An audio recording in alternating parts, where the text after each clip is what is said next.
August 18, 1966. The air in Phuoc Tuy province is thick, suffocating, alive with tension. In a rubber plantation called Long Tan, 108 Australian soldiers are about to face an enemy force more than 20 times their size. This is not a story of reckless heroism. This is a story of calculated violence, of discipline forged in silence, and of a battle that would rewrite the rules of jungle warfare. Before we begin this journey into one of the most brutal and overlooked battles of the Vietnam War, I need you to do something. Subscribe to Vietnam War Records right now. Hit that notification bell, because the stories we tell here are not found in your history books. They are pulled from declassified reports, from the words of men who were there, from the shadows of a war that too many have forgotten. This channel exists because you choose to remember. Now let us go back to that day, to that plantation, to that rain-soaked hell where Australians taught the Viet Cong the true meaning of fear. The sun rises over Nui Dat Base on the morning of August 18th.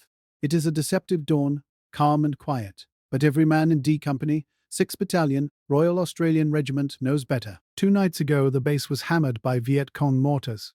Over 100 rounds rained down in the darkness. It was not random harassment. It was a message. It was a challenge. And now, at 0800 hours, Major Harry Smith leads his company out through the wire. 108 men, 3 platoons, company headquarters. Their mission is simple on paper: find the enemy mortar positions and destroy them. But in Vietnam, nothing is ever simple.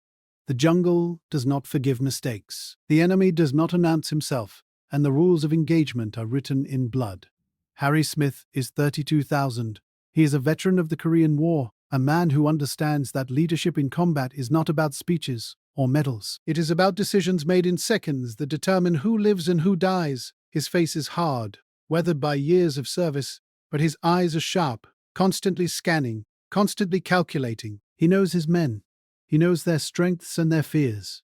He knows that today they are walking into something bigger than a mortar hunt. He can feel it. The intelligence reports are vague. The enemy movements erratic. But there is a pattern here, a rhythm that suggests preparation, not retreat. The Viet Cong are not running. They are waiting. D Company moves through the countryside in tactical form. 10 platoon on the left, 11 platoon in the center, 12 platoon on the right, company headquarters in the middle. They move with a discipline that is uncommon in Vietnam, a silence that comes from training and experience. These are not conscripts fresh off the boat. These are professional soldiers, many of them veterans of the Malayan Emergency, a 12-year counterinsurgency war against communist guerrillas in the jungles of Malaysia. They know how to read the land, how to move without sound, how to kill without hesitation. The Americans call them the quiet professionals. The Viet Cong call them ghosts. The difference between American and Australian tactics in Vietnam is not just a matter of style. It is a fundamental philosophy. American forces, particularly in the early years of the war, rely on overwhelming firepower, on helicopter mobility, on the ability to call in airstrikes and artillery at a moment's notice. The strategy is attrition. Find the enemy, fix him in place, and destroy him with superior technology. It is a doctrine built for conventional warfare, for open battlefields, for an enemy that fights in formations and holds ground. But the Viet Cong do not fight that way. They are shadows, phantoms, masters of ambush and evasion. They do not hold ground. They melt into the jungle, into the villages, into the population. And so the American strategy, for all its firepower, often the body counts rise, but the war does not end. The Australians learned that you cannot defeat an insurgency with firepower alone. You must out-guerrilla the guerrilla. You must move quieter, think faster, strike harder. You must live in the jungle as the enemy does, understand his rhythms, his tactics, his fears. Australian doctrine emphasizes small unit operations, long-range patrols, patience, and precision. Where American infantry might sweep through an area with a battalion, the Australians send a platoon. Where American soldiers clear jungle with Agent Orange and bombs, the Australians learn to navigate it, to use it, to become part of it. And most critically, the Australians focus on marksmanship. Every soldier is trained to hit what he aims at. One shot, one kill. No wasted ammunition. No spray and pray. In the chaos of close-quarters jungle combat, this difference is everything. By mid-morning, D Company reaches the area where the mortar positions are suspected to be. The landscape here is dominated by a massive rubber plantation row upon row of trees planted in perfect geometric lines by French colonists decades ago. The trees are tall, their canopy filtering the light into a dim, greenish haze. Visibility is limited to about 50 meters in any direction. The ground is flat, covered in low scrub and fallen leaves. It is an eerie place, silent except for the distant calls of birds and the rustle of the wind through the branches. It feels empty, but Harry Smith knows better. The jungle is it is watching, it is waiting. At 1540 hours, the afternoon heat is oppressive. The humidity clings to the skin, making every movement feel sluggish, every breath labored. 11th Platoon, under the command of Lieutenant Dave Sabin, is moving through the eastern edge of the plantation when they spot movement. A group of Viet Cong soldiers, perhaps a dozen, maybe more, breaking contact and moving quickly to the north. It looks like a small patrol, maybe a rear guard. Sabin radios major contact. Moving north. Pursuing. Smith acknowledges. He knows this could be nothing or it could be everything. He orders the company to tighten up, to prepare for anything. But even he does not yet understand the magnitude of what is about to unfold. 11th Platoon pushes forward, following the fleeing enemy. The soldiers move carefully, weapons up, eyes scanning, every sense alert. And then, without warning, the jungle explodes. The Viet Cong open fire from concealed positions, a wall of automatic weapons fire that tears through the rubber trees like a hurricane. 11th Platoon hits the ground, returning fire, but the volume of incoming this is not a rear guard, this is a regiment. The Viet Cong have been waiting, and D Company has walked directly into the jaws of a trap. Major Smith immediately grasps the situation. This is not a meeting engagement. This is a deliberate ambush meticulously planned and executed. The enemy has chosen this ground, prepared it, and now they are closing the noose. Smith has seconds to make a decision that will determine the fate of his entire company. He can order a withdrawal, pull back to Nui Dat, call for reinforcements, and live to fight another day.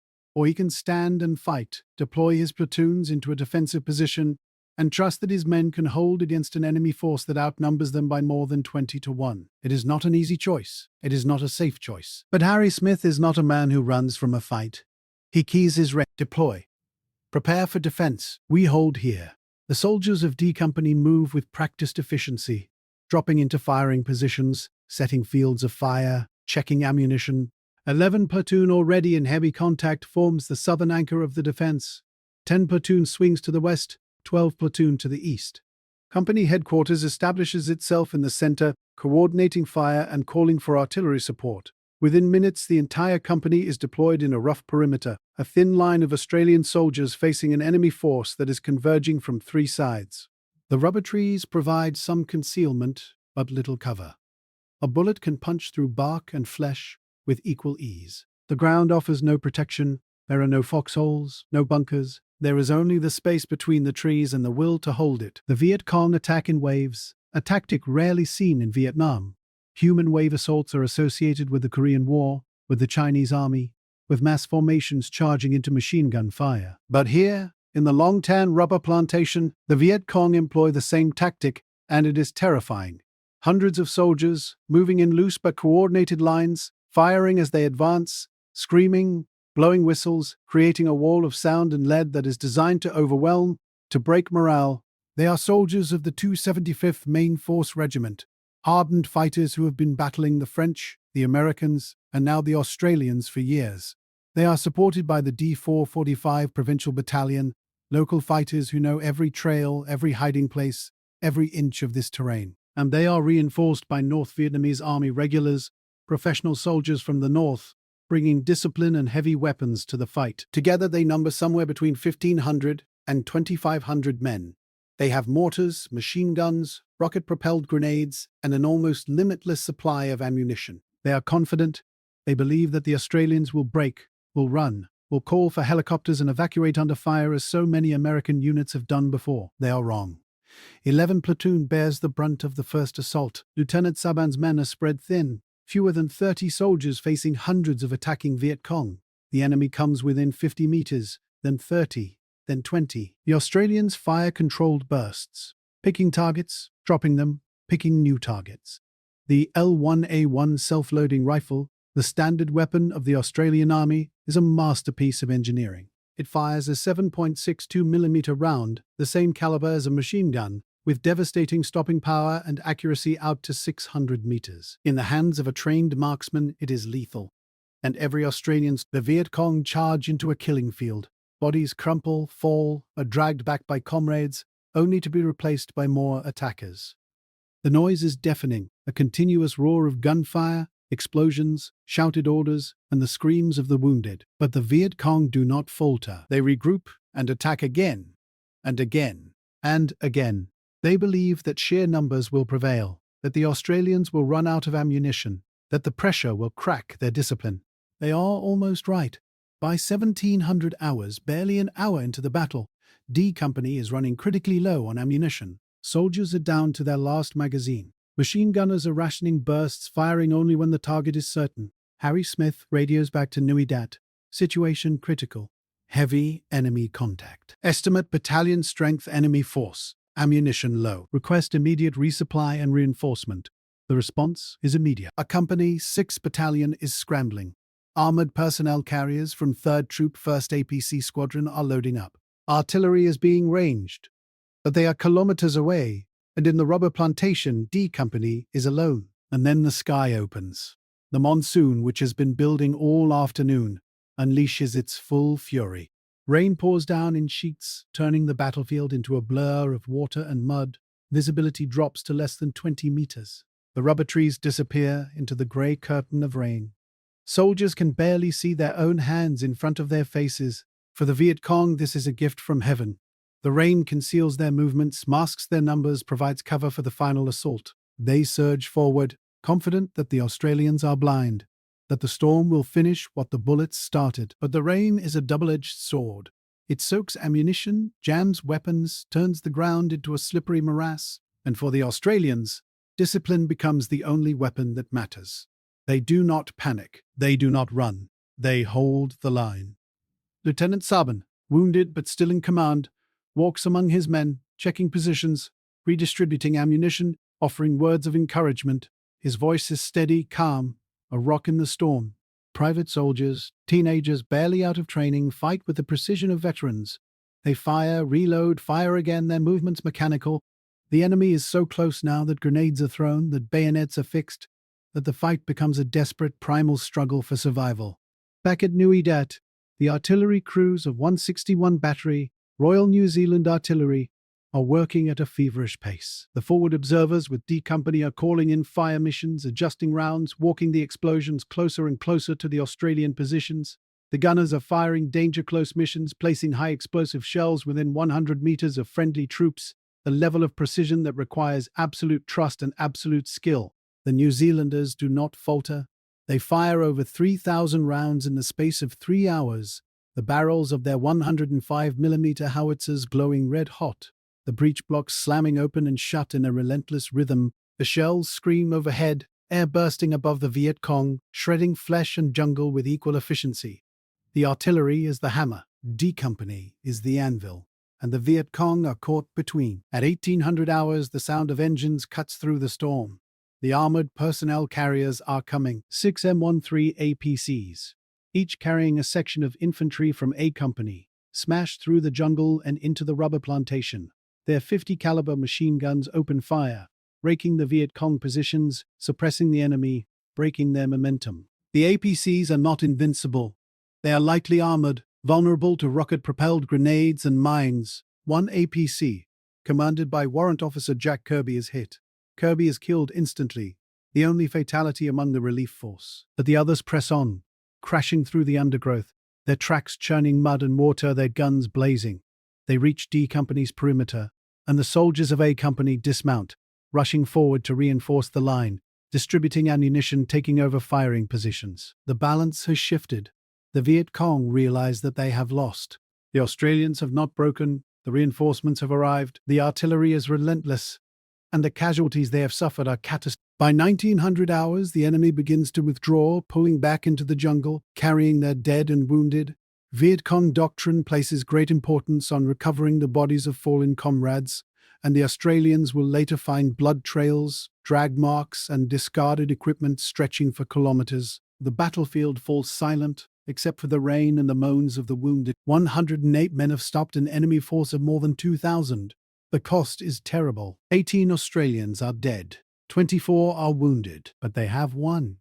The morning of August 19th dawns grey and cold. The rain has stopped, but the ground is a swamp, the rubber trees dripping with moisture. Australian and New Zealand soldiers move through the plantation, clearing the battlefield, counting bodies, collecting weapons. The Viet Cong have left behind 245 confirmed dead, but the true number is much higher. Intelligence estimates place enemy casualties at between 500 and 800 killed, with over 1,000 wounded. Entire platoons of the 275th Regiment have been wiped out.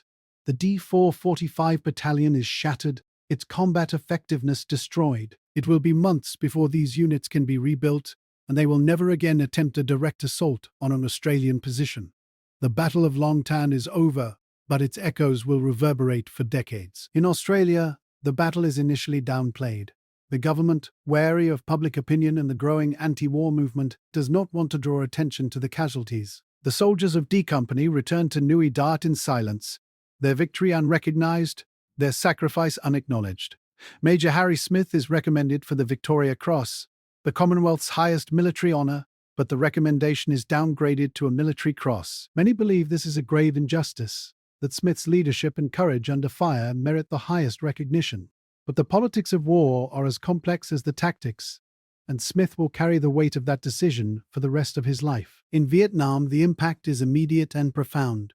The Viet Cong they had believed that the Australians, like the Americans, could be overwhelmed by superior numbers, that the monsoon and the jungle would neutralize their advantages. They were wrong. The Australians fought with a discipline and precision that the Viet Cong had not encountered before. Captured documents and post-war interviews with Vietnamese veterans reveal a grudging respect and a deep fear. One Viet Cong officer, interviewed decades later, described the Australians as invisible until they struck, and then unstoppable. He said that his men were ordered to avoid Australian patrols whenever possible, to disengage rather than fight, because the cost was too high. The Australians did not take prisoners in ambushes. They did not negotiate. They simply killed, efficiently and without mercy. This reputation was not built on propaganda or myth. It was built on a foundation of training, experience, and a tactical philosophy that was years ahead of its time. The Australian approach to jungle warfare was heavily influenced by the Malayan Emergency, a conflict that is often forgotten in the shadow of Vietnam, but which taught lessons that would prove invaluable. In Malaya, Australian and British forces fought communist insurgents in dense jungle, learning to patrol silently, to track the enemy through the smallest signs, to ambush with devastating effectiveness. They learned that in the jungle, the side that moves quietest wins. They learned that marksmanship is more important than firepower, that patience is more important than aggression, that understanding the enemy is more important than hating him. These lessons were codified in Australian military doctrine and passed down through the ranks. By the time Australian forces deployed to Vietnam in 1965, they were the most experienced jungle fighters in the Western world. The Australian Special Air Service Regiment, modelled on the British SAS, took these principles even further. SAS patrols operated deep behind enemy lines for weeks at a time, gathering intelligence, setting ambushes, and creating a climate of fear among Viet Cong cadres. They were ghosts, appearing without warning, killing without sound, and vanishing into the jungle before reinforcements could arrive. And the regular infantry, units like the 6th Battalion Royal Australian Regiment, absorbed these tactics, applying them at the company and platoon level. The result was a force that was qualitatively superior to almost any other in Vietnam. The Australians did not rely on helicopters for mobility, though they used them when available. They did not depend on air support, though they welcomed it. They did not need constant resupply or reinforcement. They moved on foot, carrying everything they needed, living off the land when necessary, and fighting with a self-sufficiency that made them uniquely dangerous, and they were killers. Not in the sense of mindless violence, but in the sense of professional, calculated lethality. They did not fight for glory or revenge. They fought to win, to survive, and to ensure that the enemy never wanted to fight them again. The Viet Cong learned this lesson at Long Tan, and they never forgot it. In the months and years following the battle, Phuoc Tuay province, where the Australians were based, became one of the most secure regions in South Vietnam. Viet Cong activity dropped sharply, recruitment dried up, supply lines were cut. The local population, relocated from Long Tan and Long Phuoc, was no longer available to provide intelligence or support. The Australians implemented a clear and hold strategy. securing villages, building infrastructure, and winning hearts and minds through actions rather than propaganda. It was not a perfect strategy, and it did not end the war, but it was effective in ways that the larger American operations were not. The question that haunts military historians is simple. Why did the Australians succeed where the Americans struggled? The answer is complex, rooted in history, culture, and doctrine. The Americans came to Vietnam with the lessons of World War II and Korea, wars of massed armies, industrial firepower, and decisive battles. They believed that superior technology and overwhelming force would break the enemy's will, that the Viet Cong and North Vietnamese army could be bombed and blasted into submission. It was a strategy that worked against Nazi Germany and Imperial Japan, but it failed against an enemy that did not fight for territory, that did not mass for battle, that measured victory in political terms rather than military ones. The Australians came with the lessons of Malaya, a war that was won not by firepower but by patience, intelligence, and the slow, grinding work of counterinsurgency. They understood that the Viet Cong were not a conventional army, that they could not be defeated by killing them faster than they could recruit. The war had to be won village by village, family by family. By separating the insurgents from the population, by denying them sanctuary, by making the cost of resistance too high. It was unglamorous work, often invisible, but it was effective. At Long Tan, the Australians proved that even in a conventional battle, their approach was superior. They did not panic when outnumbered. They did not waste ammunition. They did not call for evacuation. They fought with a cold, professional efficiency that broke the enemy's will, and when the battle was over, they did not celebrate. They buried their dead, treated their wounded, and went back on patrol because the war was not over. The jungle was still full of enemies, and the Australians were still the hunters. The psychological impact of Long Tan extended far beyond the battlefield. For the Australian soldiers who fought there, it was a defining moment, a test that they passed but which left scars that would never fully heal. Many of them would struggle with what they saw, what they did, what they survived. Post-traumatic stress disorder was not widely understood in the 1960s, and returning veterans were often met with indifference or hostility from a public that had turned against the war. The soldiers of D Company were not given parades or medals. They were told to forget, to move on, to be silent. And so they carried their memories alone, for decades, until finally, 50 years later, the nation began to acknowledge what they had endured. For the Viet Cong and North Vietnamese army, Long Tan was a cautionary tale. It taught them that not all Western soldiers were the same, that the Australians were a different breed, and that engaging them in open battle was a mistake. This knowledge shaped Viet Cong tactics for the rest of the war. They avoided Australian units when possible, focused their efforts on American forces, and adjusted their strategy to exploit the weaknesses of a distracted and divided enemy. In a bitter irony, the very effectiveness of the Australians may have prolonged the war, as the Viet Cong and NVA concentrated their efforts elsewhere, knowing that Phuoc Toi province was too costly to contest. The story of Long Tan is not just a story of one battle. It is a story of what happens when training, discipline, and doctrine meet the chaos of war. It is a story of ordinary men, many of them conscripts, who did extraordinary things because they were prepared, because they trusted their leaders, and because they refused to give up. It is a story of a military culture that valued skill over strength, precision over power, and patience over speed. And it is a story that challenges the myths we tell ourselves about war, about heroism, about victory. There is no glory in what happened at Long Tan. There is only survival, sacrifice, and the terrible price of violence. 18 Australian soldiers died in that rubber plantation. Hundreds of Viet Cong soldiers died. Most of them were young, barely out of their teens, fighting for causes they believed in, dying in mud and rain far from home.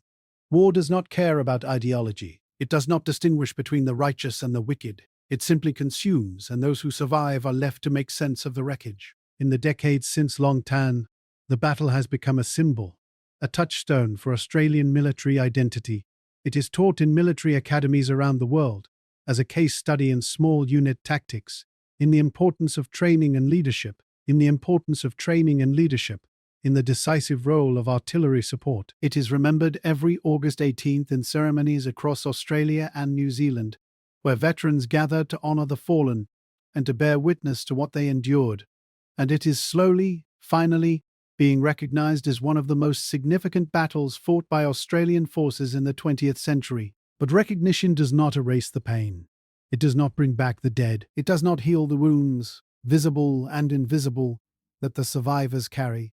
Major Harry Smith, in his later years, spoke rarely of the battle. When he did, it was not with pride, but with a quiet sadness, a recognition that what happened at Long Tan was necessary but not noble, effective but not heroic.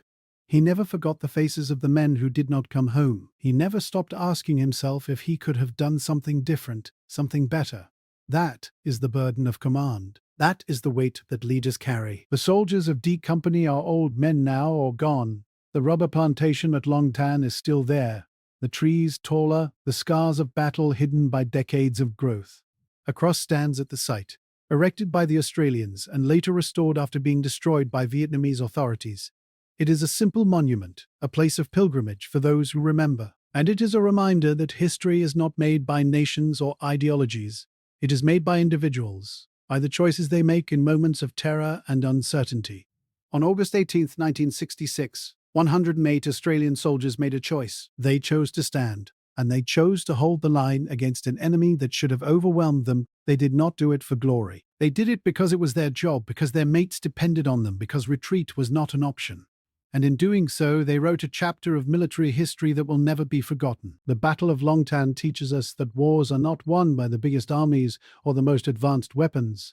They are won by the soldiers who refuse to break, who trust in their training, who look death in the face and do not flinch. They are won by men like Harry Smith, like Dave Sabin, like the young privates and corporals whose names are etched on memorials, whose stories are told in whispers by those who knew them. They are won by the quiet professionals, the ghosts in the jungle, the men who do not seek recognition, but who earn it with blood and sweat and silence. And so we remember Long Tan, not because it was glorious, but because it was real. Not because it ended the war, but because it mattered to the men who fought it. Not because it made the world a better place, but because it revealed the depths of courage and sacrifice that human beings are capable of when everything is on the line. This is the legacy of the Australians in Vietnam.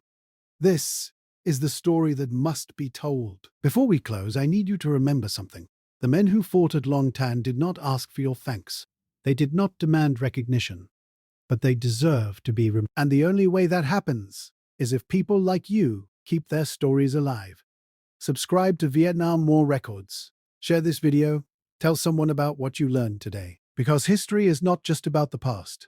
It is about the lessons we carry forward, the truths we refuse to forget, and the respect we owe to those who came before. The Australians stopped 2,500 Viet Cong with 108 men. That is not a myth. That is not propaganda. That is history. And it must never be forgotten. The jungle is silent now. The rain has stopped. The ghosts have gone home. But their legacy endures in the lessons we learn, in the stories we tell, and in the memory of a day when 108 ordinary men did something extraordinary. This is Long Tan. This is Vietnam. This is the truth that no one wanted to tell.